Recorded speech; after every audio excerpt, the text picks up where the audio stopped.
नमस्कार दर्शक बंधु। ओडिशा राजनीति एबे एक अति बड़ और चमकाई देवा भली खबर सामना को आसी। सही खबर जहाँ शासक दल बीजेपी शीर्ष नेता मंत्री एवं विधायक मानक आखिरु निद हजेई देइछि। क्षमता को आसीबार मात्र 2 वर्ष भितरे राज्य बीजेपी नेता मानक भितरे एक अजଣା भय एवं छानिया पशि जाइछि, जहा फलरे सेमाने रातिरे आउ सोई पारु नांती। आपण माने भाबुथिबे विरोधी दल तो एबे शांत रहिछि, तेबे बीजेपी नेता माने हठात छानिया हेले काहींकी? दर्शक बंधु, एही भय कोनोसी बाहर लोक बा विरोधी दल देखाई नांती, बरं एही भय देखा देइछि निज दलर हाई कमांडर तरफ आसीथिबा एक गोपनीय रिपोर्ट। जो रिपोर्ट को नहीं एबे ओडिशार राजनैतिक कॉरिडोर रे जोरदार चर्चा चली ताहा हेउछि नितिन रिपोर्ट। आजिर पॉलिटिकल भागवत रे आमे ई रिपोर्ट को गोटी गोटी करी समस्त भीतर कथा विश्लेषण करिबा। आमे जानिबा नितिन नवीन केउ कारण पई राज्य नेतांक उपरे बसे, सोशल मीडिया रो केउ स्क्रीनशॉट से बैठक रे देखाइले। जदि सतरे आज निर्वाचन हुए तेबे ओडिशा राजनीति रो चित्र कौन हेबो? जदि आपण ओडिशा राजनीति रे आग्रह रखंती तेबे एही वीडियोटी आपण मानको पई अत्यंत गुरुत्वपूर्ण। शेष पर्यंत निश्चय देखंतु। आपण माने देखुथांतु पूर्व पक्ष। मोर आपण मानको अनुरोध, आम चैनल को लाइक करंतु, सब्सक्राइब करंतु, आ बंधु मानक सहित अधिक रु अधिक शेयर करंतु।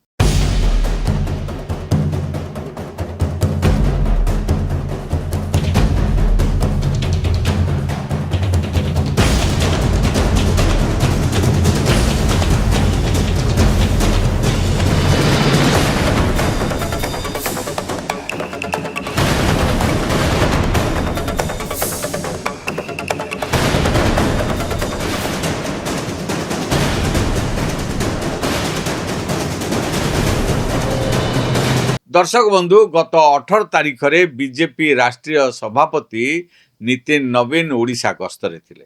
से राज्यर मुख्यमंत्री, मंत्री, विधायक एवं वरिष्ठ पदाधिकारी मानकु नै एक हाई लेवल बैठक करिथिले।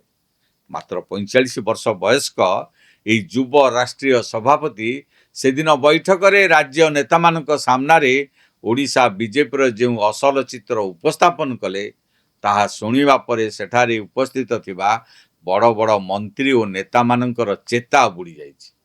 नितिन नवीन तांको रिपोर्ट रे एक सांघातिक कथा कहिसंती। से कहिसंती आज जदि ओडिशा रे निर्वाचन हुए तेबे बीजेपी 30 रु कम आसन पाइबो, बीजेडी 84 आसन पाई पुणी क्षमता को फेरिबो। एही गोटिए वाक्य ओडिशा बीजेपी भितरे एबे भूमिकंप सृष्टि करिछि। केवल सेतिक नुहे, मंत्री मानकर अहंकार, कर्मी मानक प्रति अवहेला, सोशल मीडिया रे केवल निजर फोटो पोस्ट करी आत्मसंतोष लाभ करिवार समस्त असली चेहरा को नितिन नवीन प्रमाण सह बैठक रे खोली दैछन। आसंतु सर्वप्रथम जानिबा नितिन नवीन बैठकर से प्रथम बड़ झटका विषय रे। मिलिथिबा खबर अनुसार बैठक आरंभ हेबा मात्रे राष्ट्रीय सभापति सीधा सड़क राज्यर मंत्री एवं विधायक मानक मनोभाव उपरे प्रश्न उठाइथिले।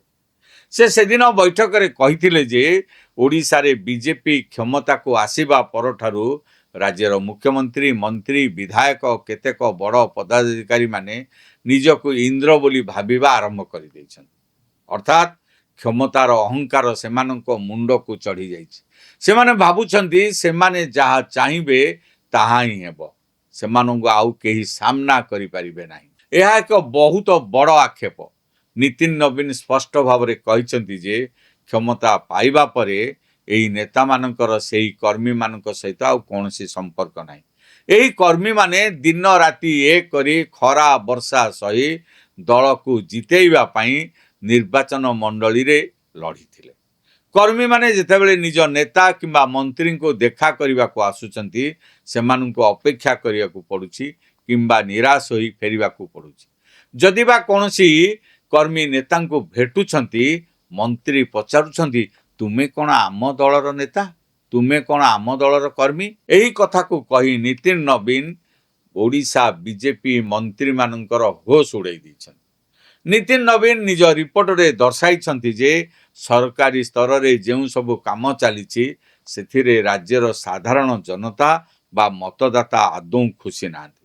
ଜନସାଧାରଣଙ୍କ ଭିତରେ ଏକ ପ୍ରକାରର ଅସନ୍ତୋଷ ବଢ଼ିବାରେ ଲାଗିଛି। ସରକାରୀ କାର୍ଯ୍ୟାଳୟରେ ଦୁର୍ନୀତି, କାମରେ ମନ୍ଥରତା ଏବଂ ପ୍ରଶାସନିକ ସ୍ତରରେ ସାଧାରଣ ଲୋକଙ୍କ ସମସ୍ୟାର ସମାଧାନ ନ ହେବା ଯୋଗୁଁ ଲୋକମାନେ ଏବେ ବିଜେପି ସରକାର ଉପରୁ ଆସ୍ଥା ହରାଇବା ଆରମ୍ଭ କଲେଣି।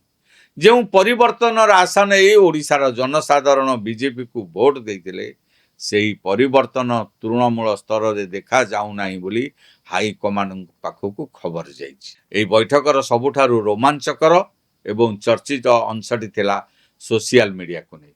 ଆଜିକାଲିର ସମୟରେ ପ୍ରାୟ ସବୁ ନେତା ସୋସିଆଲ ମିଡ଼ିଆ ଯଥା ଫେସବୁକ୍, ଏକ୍ସ ଏବଂ ଇନଷ୍ଟାଗ୍ରାମରେ ଖୁବ୍ ଆକ୍ଟିଭ ରହୁଛନ୍ତି। ଓଡ଼ିଶା ବିଜେପିର ମନ୍ତ୍ରୀ ଓ ବିଧାୟକମାନେ ମଧ୍ୟ ଏଥିରୁ ବାଦ ପଡ଼ିନାହାନ୍ତି। କିନ୍ତୁ ନିତିନ ନବୀନ ଏହି ସୋସିଆଲ ମିଡ଼ିଆ ଆଡିକ୍ସନକୁ ନେଇ ଯେଉଁ ତଥ୍ୟ ଦେଲେ ତାହା ଶୁଣିଲେ ଆପଣମାନେ ବି ଆଶ୍ଚର୍ଯ୍ୟ ହେବେ। ଚର୍ଚ୍ଚା ହେଉଛି ଯେ ରାଷ୍ଟ୍ରୀୟ ସଭାପତି ନିତିନ ନବୀନ ବୈଠକ ସମୟରେ ରାଜ୍ୟର କେତେକ ପ୍ରମୁଖ ପ୍ରଭାବଶାଳୀ ମନ୍ତ୍ରୀ ଏବଂ ବିଧାୟକମାନଙ୍କର ସୋସିଆଲ ମିଡ଼ିଆ ପୋଷ୍ଟର ସ୍କ୍ରିନଶଟ୍ ସମସ୍ତଙ୍କ ସାମ୍ନାରେ ପ୍ରୋଜେକ୍ଟରରେ ଦେଖାଇଥିଲେ। ସେ ସିଧାସଳଖ ନେତାମାନଙ୍କୁ ପ୍ରଶ୍ନ କରିଥିଲେ ଯେ ଆପଣମାନେ କେବଳ ସୋସିଆଲ ମିଡ଼ିଆରେ ହିଁ ଅଛନ୍ତି କି? ସେ କହିଥିଲେ ଯେ ରାଜ୍ୟର ମନ୍ତ୍ରୀ ଓ ବିଧାୟକମାନେ ଜନତାଙ୍କ ପାଖକୁ ଯାଇ ସେମାନଙ୍କ ସୁଖ ଦୁଃଖ ବୁଝିବା ଏବଂ ରାଜ୍ୟର ପ୍ରକୃତ ବିକାଶ କାମ କରିବା ଭୁଲି ଯାଇଛନ୍ତି। ସେମାନଙ୍କର ସାରା ସମୟ କେବଳ ନିଜର ଭଲ ଭଲ ଫଟୋ ଉଠାଇ ସୋସିଆଲ ମିଡ଼ିଆରେ ପୋଷ୍ଟ କରିବାରେ କଟୁଛି। ନିତିନ ନବୀନ କହିଥିଲେ ସୋସିଆଲ ମିଡ଼ିଆରେ ନିଜ ଫଟୋ ପୋଷ୍ଟ କରି ସେଥିରେ କିଛି ଲାଇକ୍ ଓ କମେଣ୍ଟ ପାଇ ଆପଣମାନେ କେବଳ ଆତ୍ମସନ୍ତୋଷ ଲାଭ କରୁଛନ୍ତି। ଆପଣମାନେ ଭାବୁଛନ୍ତି ଯେ ଫେସବୁକରେ ଆପଣ ବହୁତ ପପୁଲାର, କିନ୍ତୁ ବାସ୍ତବରେ ତୃଣମୂଳ ସ୍ତରରେ ଜନସାଧାରଣ ଆପଣଙ୍କ ଉପରେ କ୍ଷୁବ୍ଧ ଅଛନ୍ତି। ଯୁଦ୍ଧ ସୋସିଆଲ ମିଡ଼ିଆରେ ଜିତାଯାଏ ନାହିଁ, ଯୁଦ୍ଧ ଜମିରେ ରହି ଜିତାଯାଏ। ଏପରିକି ରାଜ୍ୟ ସରକାରଙ୍କର କେତେକ ବରିଷ୍ଠ ମନ୍ତ୍ରୀ ଯେଉଁମାନେ ବହୁତ ଗୁରୁତ୍ୱପୂର୍ଣ୍ଣ ବିଭାଗ ସମ୍ଭାଳୁଛନ୍ତି ସେମାନଙ୍କର କାର୍ଯ୍ୟଶୈଳୀକୁ ନିତିନ ନବୀନ ସମ୍ପୂର୍ଣ୍ଣ ନାପସନ୍ଦ କରିଛନ୍ତି। ସେମାନଙ୍କୁ କଡ଼ା ଚେତାବନୀ ଦେଇଛନ୍ତି।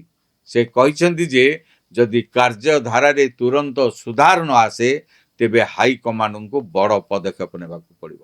ବର୍ତ୍ତମାନ ଆସନ୍ତୁ ସେହି ସବୁଠାରୁ ବଡ଼ ପ୍ରସଙ୍ଗ ଉପରକୁ, ଯାହା ଓଡ଼ିଶା ବିଜେପି ନେତାମାନଙ୍କ ଆଖିରୁ ନିଦ ହଜେଇ ଦେଇଛି। ସେଦିନ ବୈଠକରେ ନିତିନ ନବୀନ କେବଳ ନେତାମାନଙ୍କୁ ଗାଳି କରିନଥିଲେ, ବରଂ ଏକ ଇଣ୍ଟରନାଲ ସର୍ଭେ ବା ଗୋପନୀୟ ରିପୋର୍ଟର ଆକଳନ ସମସ୍ତଙ୍କ ସାମ୍ନାରେ ଖୋଲି ଦେଇଥିଲେ। ସେହି ଆକଳନ ଅନୁଯାୟୀ ଯଦି ଓଡ଼ିଶାରେ ଆଜିର ସମୟରେ ବିଧାନସଭା ନିର୍ବାଚନ ହୁଏ ତେବେ ଫଳାଫଳ କ'ଣ ହେବ? ଆସନ୍ତୁ ନିତିନ ନବୀନଙ୍କ ରିପୋର୍ଟର ସେହି ସାଂଘାତିକ ଆକଳନକୁ ବୁଝିବା।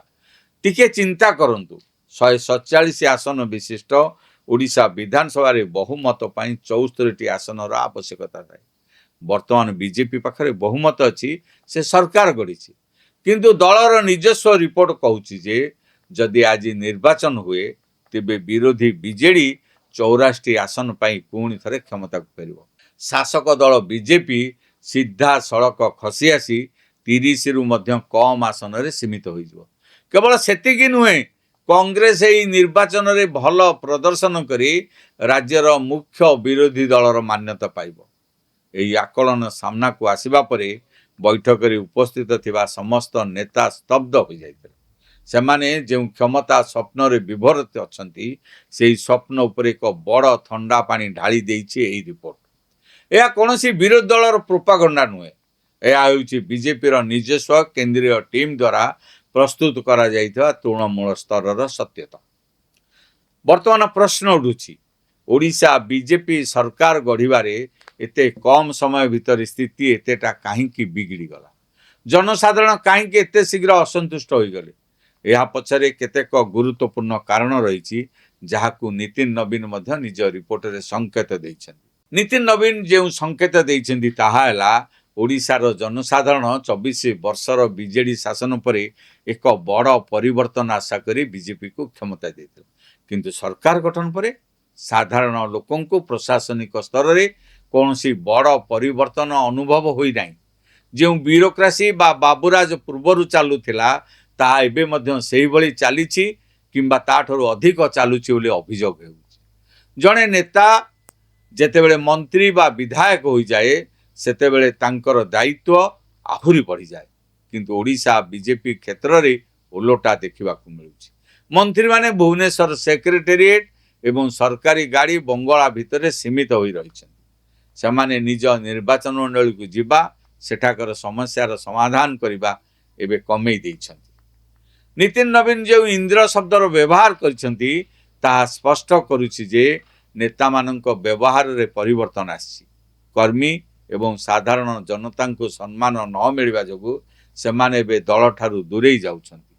ସରକାରଙ୍କର ଅନେକ ବିକାଶ କାମ କେବଳ କାଗଜପତ୍ର ଏବଂ ସୋସିଆଲ ମିଡ଼ିଆର ପୋଷ୍ଟରେ ହିଁ ଦେଖାଯାଉଛି।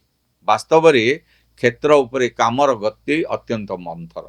ଲୋକମାନେ ଏହି ଦେଖଣାହାରୀ ରାଜନୀତିକୁ ଏବେ ଆଉ ପସନ୍ଦ କରୁନାହାନ୍ତି। ନିତିନ ନବୀନଙ୍କର ଏହି ଗୋପନୀୟ ରିପୋର୍ଟ ସାମ୍ନାକୁ ଆସିବା ପରେ ଏବେ ଓଡ଼ିଶା ବିଜେପିରେ କମ୍ପନ ସୃଷ୍ଟି ହୋଇଛି। ନେତାମାନଙ୍କ ଆଖିରୁ ସତରେ ନିଦ ହଜିଯାଇଛି, କାରଣ ସେମାନେ ଜାଣିଛନ୍ତି ଯେ ବିଜେପିର କେନ୍ଦ୍ରୀୟ ନେତୃତ୍ୱ କେବଳ ରିପୋର୍ଟ ଦିଅନ୍ତି ନାହିଁ, ରିପୋର୍ଟ ଆଧାରରେ ମଧ୍ୟ ବଡ଼ ଧରଣର କାର୍ଯ୍ୟାନୁଷ୍ଠାନ ଗ୍ରହଣ କରିଥାନ୍ତି। ଯଦି ମନ୍ତ୍ରୀ ଏବଂ ବିଧାୟକମାନେ ନିଜର କାର୍ଯ୍ୟଶୈଳୀରେ ତୁରନ୍ତ ସୁଧାର ନ ଆଣନ୍ତି ତେବେ ଆଗାମୀ ଦିନରେ ଓଡ଼ିଶା ମନ୍ତ୍ରିମଣ୍ଡଳରେ ବଡ଼ ଓଲଟ ପାଲଟ ଦେଖିବାକୁ ମିଳିପାରେ। କେତେକ ମନ୍ତ୍ରୀଙ୍କୁ ସେମାନଙ୍କ ପଦବୀ ମଧ୍ୟ ହରାଇବାକୁ ପଡ଼ିପାରେ।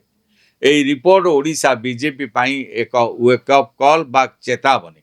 କ୍ଷମତାର ଅହଙ୍କାରକୁ ପଛରେ ପକାଇ ସୋସିଆଲ ମିଡ଼ିଆର ଦୁନିଆରୁ ବାହାରି ପୁଣି ଥରେ ଜନତା ଏବଂ କର୍ମୀଙ୍କ ପାଖକୁ ଯିବା ପାଇଁ ହାଇକମାଣ୍ଡ ସ୍ପଷ୍ଟ ନିର୍ଦ୍ଦେଶ ଦେଇଛନ୍ତି। କାରଣ ଗଣତନ୍ତ୍ରରେ ଜନତା ହିଁ ସବୁଠାରୁ ଶକ୍ତିଶାଳୀ। ଜନତା ଯଦି କାହାକୁ କ୍ଷମତାର ଶୀର୍ଷରେ ବସାଇପାରେ ତେବେ ସେହି ଜନତା ମାତ୍ର ଗୋଟିଏ ଝଟକାରେ ସେଠାରେ ତଳକୁ ମଧ୍ୟ ଖସେଇ ଦେଇପାରେ। ନିତିନ ନବୀନଙ୍କର ଏହି ରିପୋର୍ଟ ପରେ ଏବେ ରାଜ୍ୟ ବିଜେପି ନେତାମାନେ ନିଜର ଭୁଲ ସୁଧାରିବେ ନା ଅହଙ୍କାରରେ ବୁଡ଼ି ରହିବେ ତାହା ସମୟ ହିଁ କହିବ। ଆପଣମାନଙ୍କର ମତ କ'ଣ? ଆପଣଙ୍କ ଅଞ୍ଚଳରେ ଥିବା ବିଜେପି ମନ୍ତ୍ରୀ ବା ବିଧାୟକମାନଙ୍କ କାମରେ ଆପଣମାନେ କେତେ ଖୁସି? ସେମାନେ କ'ଣ ସତରେ ସୋସିଆଲ ମିଡ଼ିଆରେ ଅଧିକ ସମୟ ଦେଉଛନ୍ତି? ଆମକୁ କମେଣ୍ଟ ବକ୍ସରେ ନିଶ୍ଚୟ ଜଣାନ୍ତୁ। ଯଦି ଆପଣଙ୍କୁ ଆମର ଏହି ବିଶ୍ଳେଷଣ ଭଲ ଲାଗିଥାଏ ତେବେ ଭିଡ଼ିଓକୁ ଲାଇକ୍ କରନ୍ତୁ, ବନ୍ଧୁମାନଙ୍କ ସହିତ ସେୟାର କରନ୍ତୁ। ଓଡ଼ିଶା ରାଜନୀତିର ଏଭଳି ସମସ୍ତ ଭିତିରି ଖବର ସବୁଠାରୁ ପ୍ରଥମ ଦେଖିବା ପାଇଁ ଆମ ଚ୍ୟାନେଲ ପୂର୍ବ ପକ୍ଷକୁ ଏବେଠାରୁ ହିଁ ସବସ୍କ୍ରାଇବ୍ କରିଦିଅନ୍ତୁ। ଏଇଠି ଶେଷ କରୁଛି ଆଜିର ପଲିଟିକାଲ ଭାଗବତ। ରହୁଛି, ନମସ୍କାର।